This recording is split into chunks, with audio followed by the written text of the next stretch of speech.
Iya, karena gini, rata-rata yang moksa ini bisa dikatakan jasadnya nggak ada. Iya, benar kan? Jadi benar-benar dia hilang bersama jasadnya. Iya, sirna.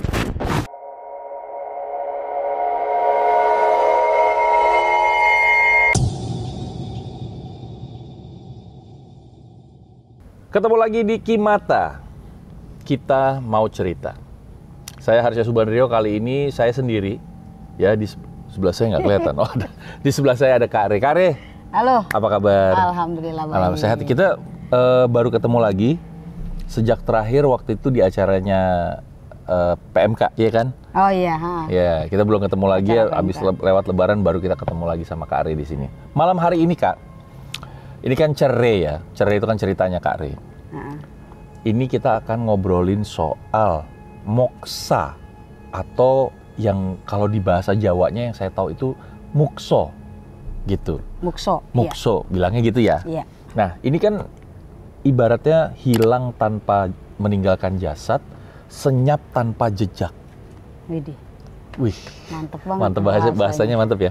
Ini emang kebetulan Pak Dito bahasanya bagus banget. Ini saya senang banget. Nah, katanya moksa ini atau mukso ini adalah konsep yang sumbernya dari ajaran Hindu-Buddha gitu.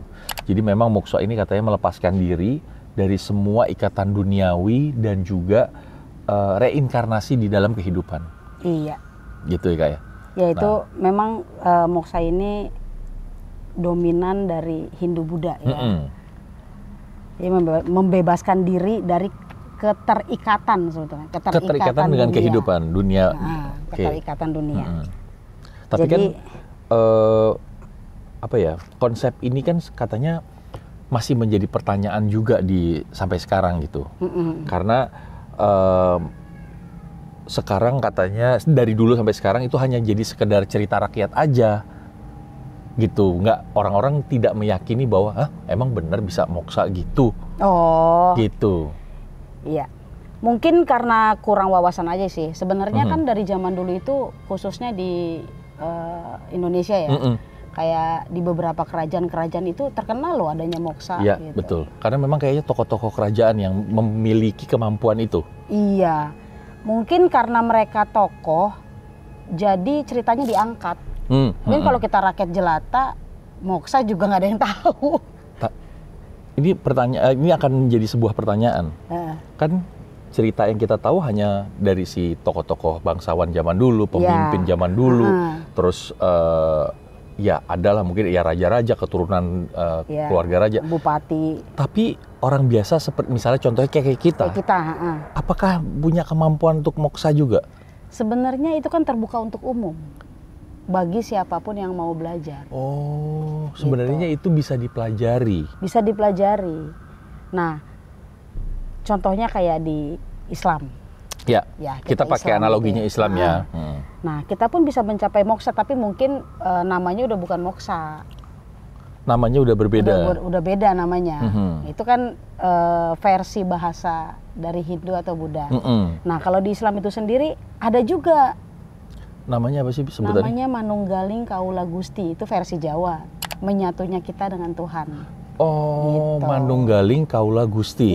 Yes. Oh, itu dari bahasa Jawa yang akhirnya memang dipakai untuk dari sisi agama Islamnya. Iya. Oke. Jadi sebenarnya karena kita kurang wawasan aja, jadi terkesan kayaknya moksa itu ada keterbatasan. Hanya orang-orang tertentu gitu ya? Padahal enggak. Itu pencapaian spiritual. Jadi bisa secara umum. Siapapun yang memang niat mau belajar itu bisa. Tadi gitu. Kak Re bilang pencapaian spiritual. Iya. Itu apakah tertinggi di derajat manusia atau tidak sebenarnya? Ya semua ada level-levelnya ya. Ada level-levelnya. Artinya ketika kita belajar untuk pencapaian diri kita sendiri secara spiritual, ya kita akan tahu nanti seperti apa moksa itu atau Manunggaling Kaula Gusti itu. Kita nggak bisa yang namanya membayangkan atau menggambarkan sesuatu tentang si moksa ini atau Manunggaling ini. Memang kita harus alamin sendiri. Oh, dan apakah ada gurunya? Harus ada gurunya. Harus harus ada. Nggak iya. bisa. Misalnya kayak gue nih gitu. Gue belajar sendiri, cari literatur, belajar, baca, nyoba tuh nggak bisa. Ya sama aja kayak belajar matematika, Pak. Kalau nggak ada gurunya gimana ceritanya tuh kurva? 1 tambah 1 nggak jadi 2. 11 jadinya. Iya, 11. Iya. Iya, terus Makanya, akar ini sekian-sekian, hitungannya juga bingung. pernah dengar nggak istilah begini? Ini sih gue dapet dulu ya di zaman SD. Belajar tanpa guru sama aja belajar sama setan. Oh iya benar. Gitu. Iya itu istilahnya. Jadi memang harus ada gurunya. Jadi gurunya akan membimbing apakah betul-betul sudah mencapai moksa atau memang belum. Apakah dia sudah manunggaling atau belum. Nanti gurunya yang ngecek. Oh. Gitu. Nah kalau kita nggak ada guru. Nah yang menarik ya nih, ini menariknya nih ya. Gokil lagi. Yoi. Nanti dia miring-miring begini lagi. Nah yang menariknya Kak, gimana kita ingin mempelajari si tingkatan spiritual moksa ini, dan kita tahu bahwa guru ini yang bisa ngajarin. Itu gimana caranya? Apakah kita dari mulut ke mulut atau kita harus pergi ke daerah yang ini, daerah itu apa gimana? Biasanya kalau kita udah niat, insya Allah akan ada jalan. Oh gitu ya? Entah kita melalui relasi atau mulut ke mulut, atau mungkin kita niat, kita mempercayakan diri kita untuk pengennya yang di Bali misalnya, pengennya yang di Jawa Timur, nanti akan ada jalannya sendiri.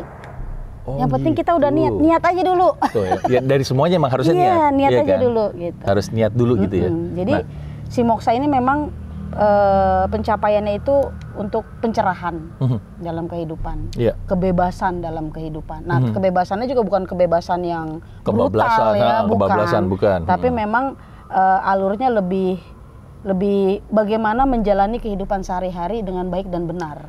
Apakah ada hubungannya sama semesta yang selalu disangkut pautkan dengan kehidupan manusia? Ada, karena semesta ini punya rules-nya sendiri. Terkadang kita nih sebagai manusia, kita nggak mau tahu rules-nya semesta. Padahal harusnya itu rules-nya Tuhan juga. Iya sama kan, yang semesta yang ngatur si Tuhan ya gitu. Iya. Kenapa bisa hujan? Oh kita harus belajar fisika. Kenapa ada geledek, ada gravitasi dan segala macam. Itu berhubungan. Kan rulesnya.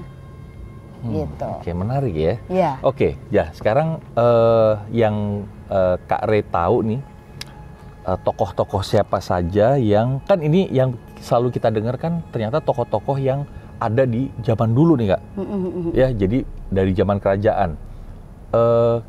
Siapa kira-kira Kak yang mengalami moksa di kehidupannya dia? Karena kalau misalnya kita lihat analogi paling gampang dari moksa ini adalah kalau nih, sorry nih Mbak Bre, Mas Bre, Om Bre nonton film Kung Fu Panda yang pertama. Itu ada salah satu tokoh, Master Oogway, dia tuh kura-kura, yang gurunya si pandanya ini, itu kan akhirnya menyerahkan ke si Master Sifu yang harus ngajarin. Abis itu dia hilang. Nah itu ibaratnya moksa tuh kayak gitu, bener kan? Kayak di film itu. Kalau misalnya masih bingung, tonton aja Kung Fu Panda pertama, pasti tahu. Oh ini yang maksudnya moksa gitu. Nah kalau tokoh-tokohnya dari kita tuh siapa aja Kak kira-kira? Yang cukup fenomenal sih di kita ya, di Indonesia itu Bung Karno. Hah? Ini yang udah gua denger lama. Iya, cukup fenomenal itu dia. Jadi Bung Karno ini kan banyak sekali cerita-cerita yang bilang yang begini ajaib, begitu, ya? yang aneh-aneh lah gitu. Padahal sebetulnya bukan aneh kalau bagi yang ngerti. Itu memang perjalanan spiritualnya. Versinya Bung Karno ya. Dan dia presiden pertama loh. Gitu. Berarti kan berdekatan dengan sejarah Indonesia dari yang zaman Majapahit nih. Iya. Makanya coba perhatiin deh. Kurang karismatik gimana Bung Karno? Wah iya sih. Luar biasa.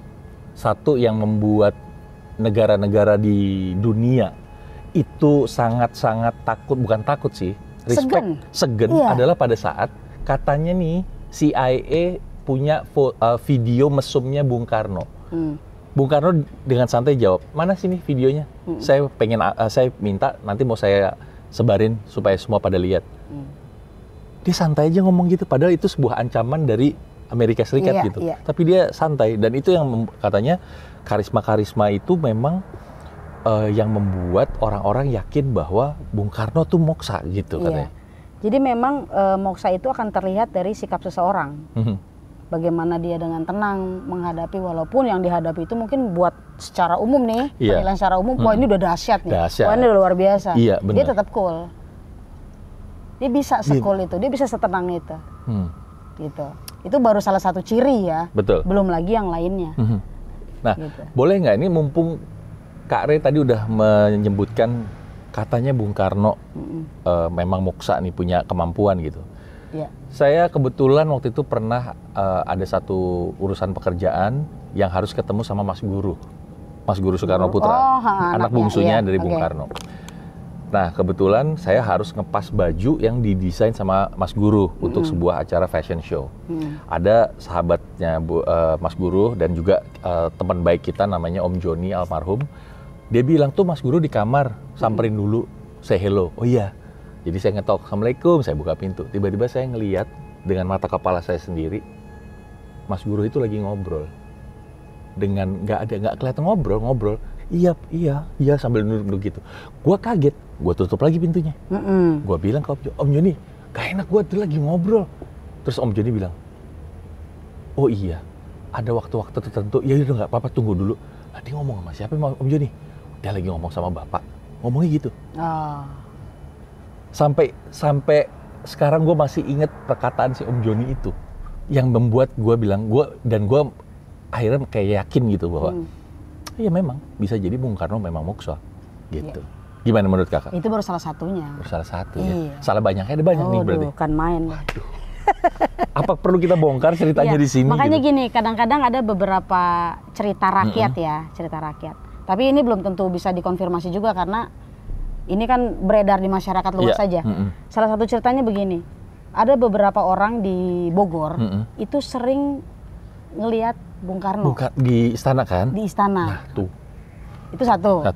Terus ada lagi cerita berikutnya, gue dapet ngelihat Bung Karno lagi di Delman katanya. Tuh kan, gue denger juga yang cerita ini. Nah, terus berikutnya ngelihat Bung Karno itu di Taman Kebun Raya Bogor. Kebun Raya Bogor. Katanya di situ. Lagi jalan-jalan. Iya itu. Keberadaannya. Jadi orang itu bahkan ketika diwawancara ini kan sempat masuk TV nih. Ketika diwawancara dia sangat meyakini itu benar-benar Bung Karno.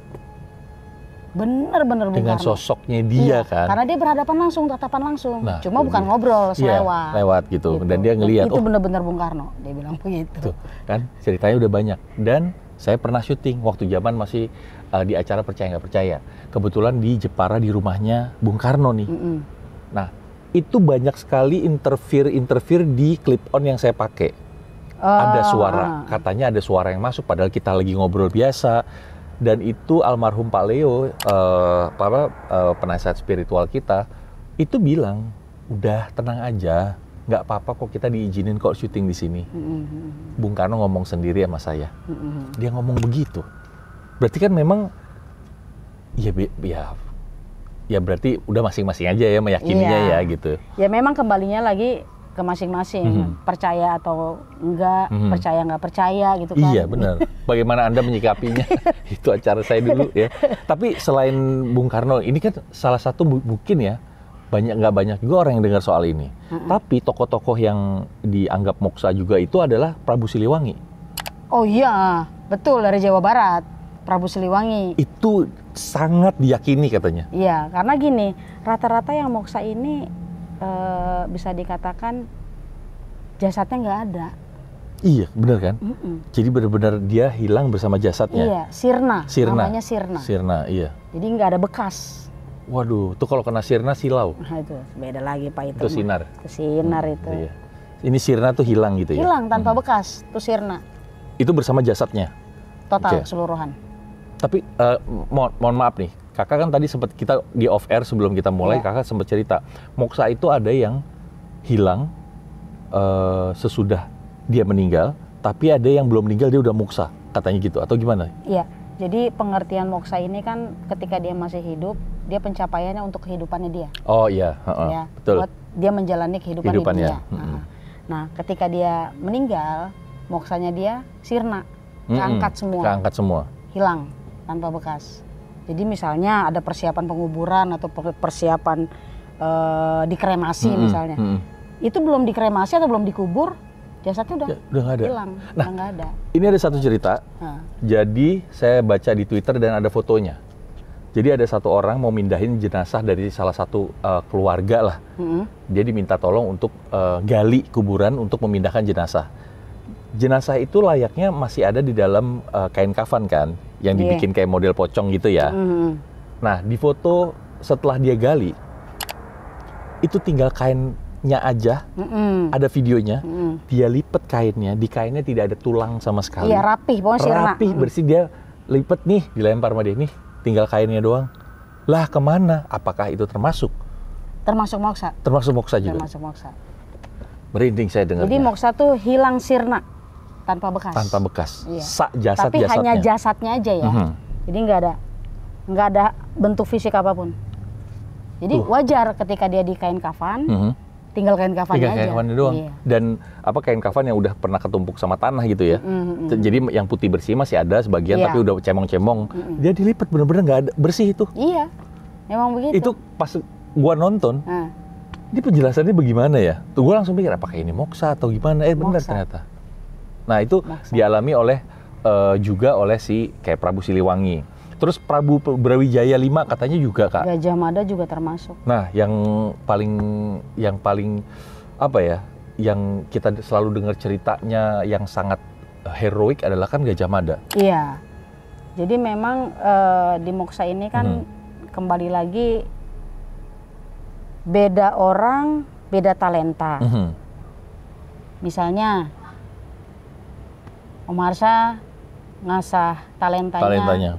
Di entertain, gue ngasah talentanya misalnya di bahasa, udah beda nih. Iya, beda. Nah, ketika ini mencapai moksa misalnya, gue mencapai moksa, berarti kan ada kecenderungan gue di satu sisi yang gue udah duluan, yang ekspertisnya lo gitu ya. Akhirnya gue bisa lebih jago di situ, karena supporting dari moksa ini. Itu membebaskan dari keterkaitan dunia. Jadi makanya kenapa kayak Bung Karno. Bung Karno ini terkenalnya apa sih sebenarnya? Wibawa. Kepemimpinannya dia. Nah, Gajah Mada. Kepemimpinan juga. Jago perang, betul. Jago perang. Dia ngasah perangnya jadi lebih makanya mantep dibanding sebelumnya. Mahapatih Gajah Mada, iya kan? Ya contoh yang tadi di film Kung Fu Panda. Iya. Kurang jago apa sih, Pak? Bah, itu. Gitu. Jadi memang moksa ini akan mendukung semua bakat atau talent kita yang udah ada. Makanya masing-masing orang pada saat mempelajari moksa dengan seorang guru, itu hasilnya beda-beda. Beda-beda. Nggak akan ada yang sama. Moksanya sama. Tapi skillnya dan lain-lainnya akan berbeda. Jadi berarti memang, let's say misalnya Radit, dia seorang videographer, fotografer gitu. Nah itu keahliannya itu yang akan muncul di pelatihan moksanya dia kan, yang lebih menonjol jadinya kan. Iya. Kecenderungannya kemana Kalau gitu. kecenderungannya sebagai fotografer atau sebagai video editor, terserah lah apapun itu. Kalau kecenderungannya masuk angin, itu beda tuh. Kentut mulu ya kayaknya. Itu kentut mulu tuh. Harus ada ininya juga itu. Minyak kayu putih sama atau minyak tawon digosok di badan kalau itu. Nah, berarti Gajah Mada, si Brawijaya, terus juga Prabu Siliwangi, itu memang sudah diyakini ya? Iya, diyakini itu moksa. Kalau gue sih yakin yakin banget. Karena memang talentnya beda sih. Beda banget ya? Beda banget. Kak, itu kan kita yang selalu dengar itu adalah orang-orang dari zaman dulu nih. Yang zaman-zaman sekarang, yang modern selain Bung Karno, itu ada lagi nggak sih Kak sebenarnya? Apa lo pernah ketemu dengan orang-orang yang mengalami ini? Pernah ketemu sama satu orang tapi gue nggak bisa sebutin namanya. Dia cowok, dia udah mencapai level moksa. Dan memang secara cara berpikirnya itu memang beda. Bedanya dalam artian jauh lebih bagus, jauh lebih baik, jauh lebih bijak, jauh lebih lebih menguasai lah gitu. Dan dia lebih hidupnya juga sudah memasrahkan dirinya kan biasanya. Betul. Gitu kan. Kalau gue lebih identik dengan bahasanya, ya apapun yang terjadi cool aja. Jalanin aja. Cool aja dia. Santai bray, gitu. Ketika dia dapat masalah, dia yakin ini akan berakhir. Ketika dia happy, dia bersyukur, dia maintain tuh kebahagiaannya. Pada saat dia sedang bersedih juga dijalanin kesedihannya itu kan? Yes. Tuh. Nggak ngeluh. Jadi sebenarnya ini sebuah pelajaran hidup sebenarnya. Betul. yang sebenarnya harusnya kita masing-masing manusia ngeyakinin itu kan, Yes. ngejalanin itu kan. Tapi kan setiap orang suka berat nih Kak. Ya makanya kembalinya lagi ya, namanya kita hidup banyak ujian. Ujian itu bukan satu, ujian pendengaran, penglihatan, pemikiran, perasaan, bahkan sampai ke mulut aja diuji, ke kelamin aja diuji, kaki diuji, tangan diuji. Mau ngapain nih? Mau ngelangkah kemana nih? Ini diuji semua kita nih. Manusia itu, Jadi nggak kepikiran moksa Pak. nggak kepikiran. Jauh ke moksa. Apalagi laki, laki itu ya harta, tahta, sama nobra yang paling nggak tahan. Nah itu dia. Iya kan? Iya, Itu cuma susahnya. hati-hati juga. Hati, Ya. Zaman sekarang penyakit makin berkembang. Pak. Nah, itu dia. Iya. Ini masuk ke penyakit, Kak. Sebenarnya moksa ini kan yang tadi kita di awal cerita, itu kan memang dari peradaban di zaman Hindu-Buddha. Nah, sejalan dengan kemodernan di dunia kita kan berubah dari Hindu-Buddha terus ada agama lain termasuk di Islam. Iya. Sebenarnya di Islam itu meyakini moksa atau tidak? Atau di agama lain yang lain juga sama nih dengan peradaban Hindu-Buddha tentang moksa? Kalau sepengalaman gue sih ya, sebenarnya hanya beda bahasa aja. Oh, oke. Yang Beda tadi lo bilang itu ya? Iya, beda bahasa. Di Islam lebih ke arah bagaimana kita menyatu dengan Tuhan.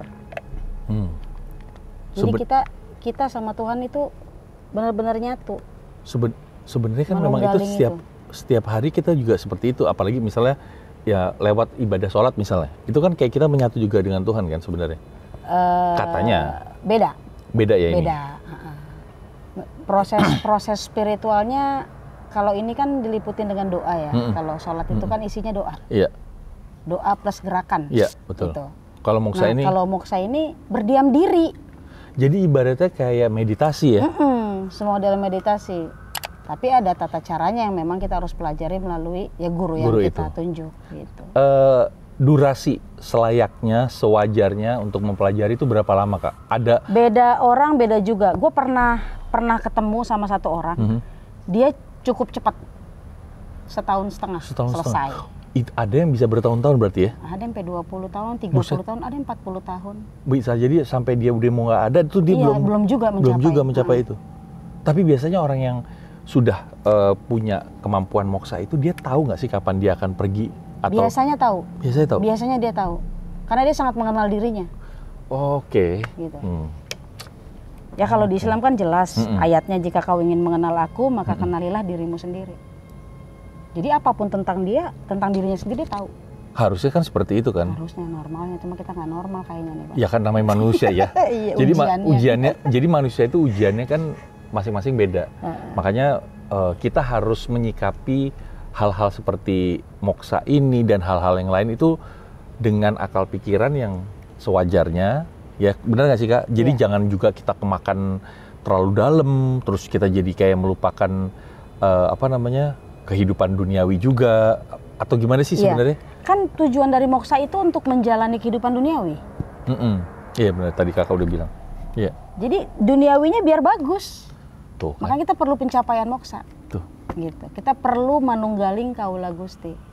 Manunggaling kaula Gusti, menyatunya kita dengan Tuhan. Lewat spiritual. Gitu. Jadi contohnya lagi itu kayak semacam para nabi ya. Kok bisa dia sampai jadi satu kitab? Iya, kan gitu. Benar. Iya. Kok bisa dia dapat wahyu? Dari mana? Kalau dia belum bisa mengenal dirinya sendiri, dan mencapai wahyu itu nggak akan bisa datang Pak. Kalau zaman sekarang sih udah nggak ada wahyu. Ada wahyu, ini teman saya itu tetangga. Ada Ismet. Sama Ismet. Bahkan wahyu jualan warteg dia sekarang. Ada warteg wahyu. Kalau zaman sekarang pencapaian moksa bukan lagi dapat wahyu, tapi petunjuk. Lebih ke hidayah. Nah, lebih ke hidayah atau petunjuk? Karena zaman kenabian sudah selesai. Iya, betul. Ya.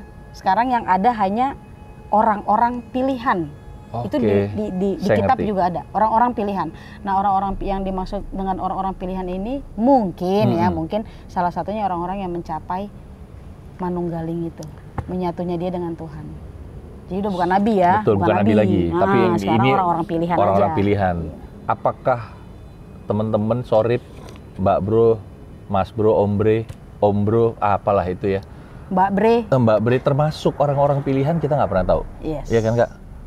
Siapa tuh memang iya, mudah-mudahan menjadi semuanya pilihan. jadi orang pilihan ya kan. Itu dia. Apalagi kalau misalnya milih pasangan, Nah, itu agak sulit juga. Bener nggak? ada lagunya, pilihlah aku jadi pacarmu. Kak Are itu ternyata dia juga jalan hidupnya adalah jadi biduanita.